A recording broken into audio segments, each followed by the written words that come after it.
তানজিৎ দরজা খুলতেই ছোট একটি বাস্কেট দেখতে পায়। ভেতরে কালো রঙের কুকরানো একটা বিড়াল। টুকি বলছে, আমি যখন রাজত্বে ব্যস্ত ছিলাম তখন কে যেন একটি বাস্কেট পাঠালো। না, সেটা মাছের না, সেটা ছিল ব্ল্যাকি মেয়ার।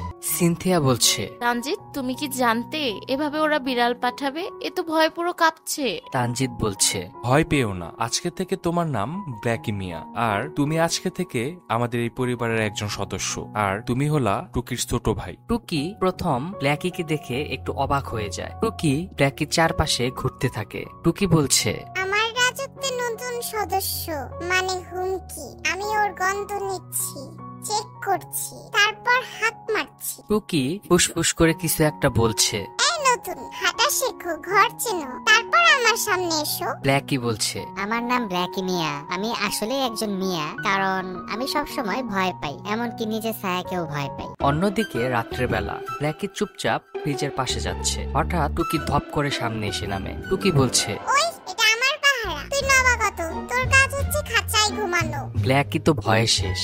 ব্ল্যাকি বলছে, মানে আমি তো শুধু ফ্রিজটা দেখতে চাইছিলাম, ভেতরে কেমন আলো আলো জ্বলতেছে, এই আলোটা কেন জ্বলতেছে এটাই দেখতাম আর কি। টুকি বলছে, আমি বুঝে গেছি, এই ছেলেটা নিরীহ, কিন্তু ওর এই অদ্ভুত অদ্ভুত প্রশ্ন আমার রাজত্বে গোলমাল ডেকে আনবে। ব্ল্যাকি গিয়ে তার খাঁচায় গিয়ে থাকে, আর টুকি দূর থেকে তাকিয়ে আছে। টুকি বলছে, পরিবারের সদস্য হওয়া সহজ, কিন্তু রাজত্ব পাওয়া এত সোজা না। আমি দেখছিলাম সে একটু একটু করে আমার রাজত্বের জায়গা খুঁজছে, আর আমি একটু একটু করে তাকে ভালোবেসে ফেলছি।